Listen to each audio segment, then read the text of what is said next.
نحمده ونصلي على رسوله الكريم اما بعد فاعوذ باللہ من الشیطان الرجیم بسم اللہ الرحمن الرحیم۔ میرے محترم ناظرین و سامعین، آج کی ہماری گفتگو کا موضوع وہ شادی کی پہلی رات کے متعلق اسلام ہمیں کس طرح کی رہنمائی کرتا ہے، شادی کی پہلی رات کے کیا اصول اور آداب ہیں، اور کون سی ایسی باتیں ہیں جن کا اس رات میں سر انجام دینا ہر ایک مسلمان کے لیے، مرد اور عورت کے لیے ضروری ہے کہ وہ ان کا اہتمام کرے، اور کون سی باتوں سے بچنا ہر ایک کے لیے ضروری ہے۔ اگر شادی کی پہلی رات وہ صحیح طور پر اصولوں کے ساتھ اور آداب کے ساتھ گزار لی جائے تو انشاءاللہ بقیہ زندگی بھی اسی طرح اصول اور آداب کے ساتھ گزرے گی۔ شادی کی پہلی رات اگر سنت طریقے پر گزار لی جائے تو ہر انسان کی بقیہ راتیں بھی سنت طریقے پر گزریں گی، کیونکہ شادی کی پہلی رات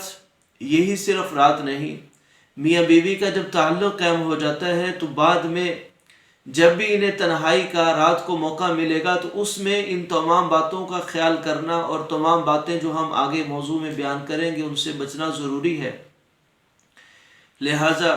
اب ہم آتے ہیں اپنے موضوع کی طرف کہ شادی کی پہلی رات دلہا جب کمرے میں داخل ہو، لڑکا جب کمرے میں داخل ہو تو سب سے پہلے اپنے گھر والی کو سلام کرے۔ سلام اس لیے کرنا ہے کہ ایک تو اجنبیت ہے دونوں کے درمیان میں، وہ ختم ہو جائے گی۔ نمبر دو، ایک قسم کی اچھی فعال اور اچھا شگون لیا جائے گا کہ جس طرح سے میں نے تم پر السلام علیکم کہا ہے اور رحمۃ اللہ وبرکاتہ کہا ہے، تو اس کا مطلب یہ ہے کہ تم میری طرف سے ہر طرح کی تکالیف سے سلامتی میں رہو گی۔ سلام کا مطلب یہ ہے کہ تمہیں اللہ تعالیٰ ہر قسم کے شر سے سلام محفوظ رکھے گا۔ ورحمۃ اللہ وبرکاتہ، اللہ رب العزت کی رحمت اور اللہ رب العزت کی برکت تم پر ہوگی۔ اور بیوی کی طرف سے سلام کا جواب یہ بھی ان تمام باتوں کا پیش خیمہ ہے کہ اپنے خاوند کو گویا کہ اپنے زبان حال سے کہہ رہی ہے کہ تم میری طرف سے ہر طرح کی تکلیف سے سلامتی میں رہو گے اور اللہ کی رحمت تم پر ہوگی اور اللہ ہمیں برکت عطا فرمائے گا۔ گویا کہ یہ بہت اہم چیپٹر ہے کہ کمرے میں داخل ہوتے ہی سلام کرنا۔ نمبر دو، کمرے میں داخل ہونا ہے تو اپنی پیشانی پر مسکراہٹ، خندہ پیشانی جسے کہتے ہیں، خندہ پیشانی کے ساتھ کمرے میں داخل ہونا ہے۔ یہ نہیں کہ بیوی پر رعب جمانے کے لیے ماتھے پر بل پڑے ہوئے ہیں اور غصے کا اظہار ہے کہ تاکہ بیوی مرعوب ہو جائے، ڈر جائے، دب جائے، ایسی بات نہیں، بلکہ اسلام ہمیں حکم دیتا ہے کہ جب تم نے شادی کی پہلی رات اپنی بیوی کے پاس جانا ہے تو انتہائی مسکراتے چہرے کے ساتھ، خندہ پیشانی کے ساتھ کمرے میں داخل ہو جانا ہے۔ اب کمرے میں داخل ہو کر سب سے پہلا کام جو کرنے کا ہے وہ یہ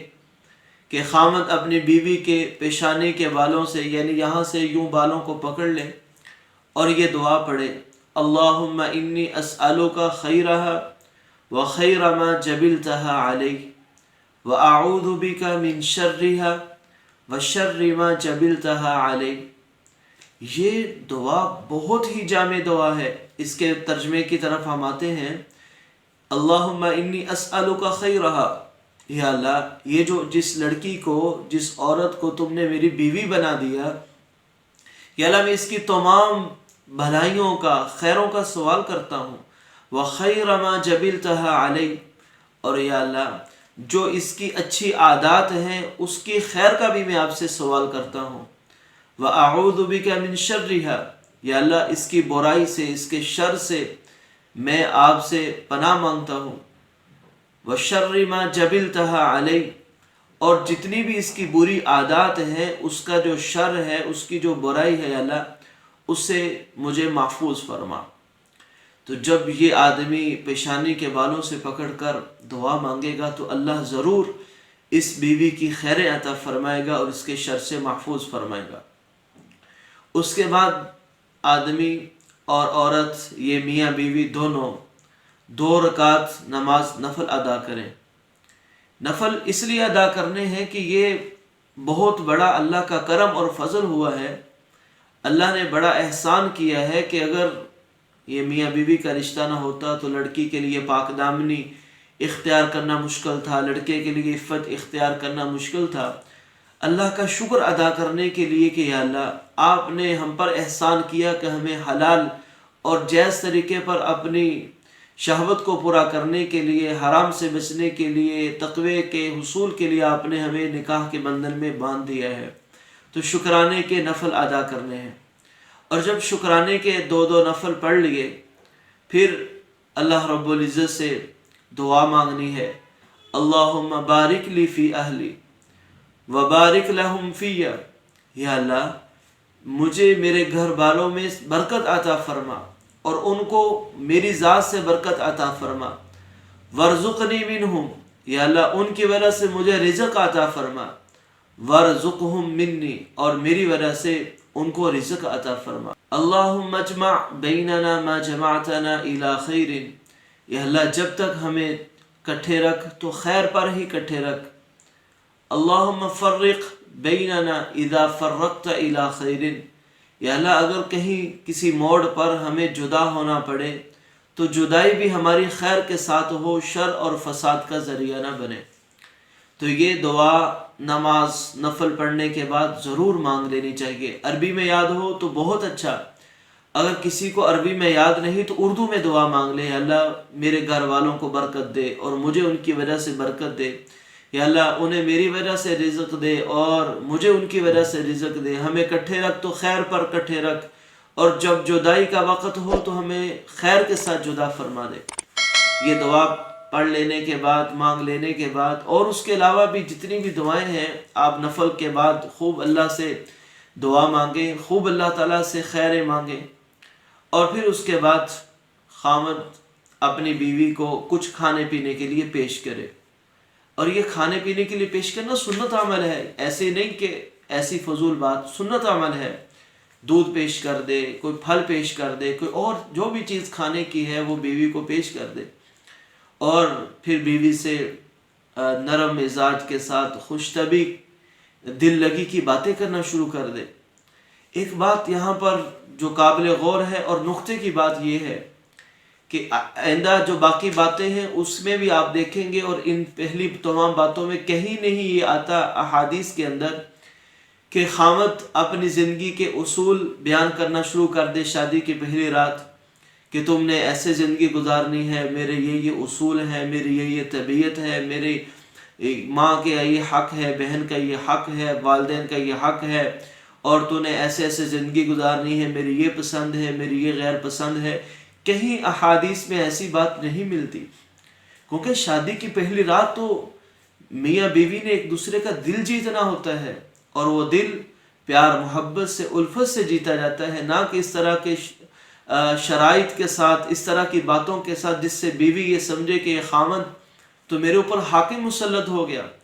خاوند تو مجھ سے میرے اوپر حکمرانی چاہتا ہے اور مجھے ایک قیدی کی طرح بنا کر رکھنا چاہتا ہے۔ اس لیے یہ بہت اہم مسئلہ ہے۔ نوجوان یہ غلطی بہت زیادہ کرتے ہیں کہ اپنی زندگی کے آداب اور اپنی زندگی کے شرائط بیان کرنا شروع کر دیتے ہیں۔ یہ بات بہت غلط ہے، اس لیے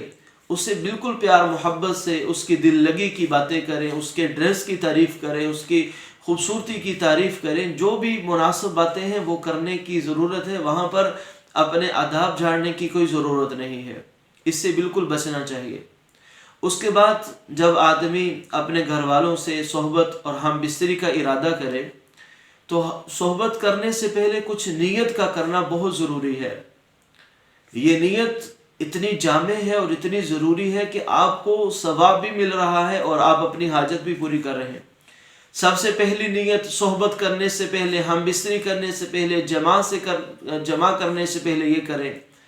کہ یا اللہ یہ میں جمع اور ہم بستری صحبت اس لیے کر رہا ہوں کہ تاکہ حرام سے بچ جاؤں۔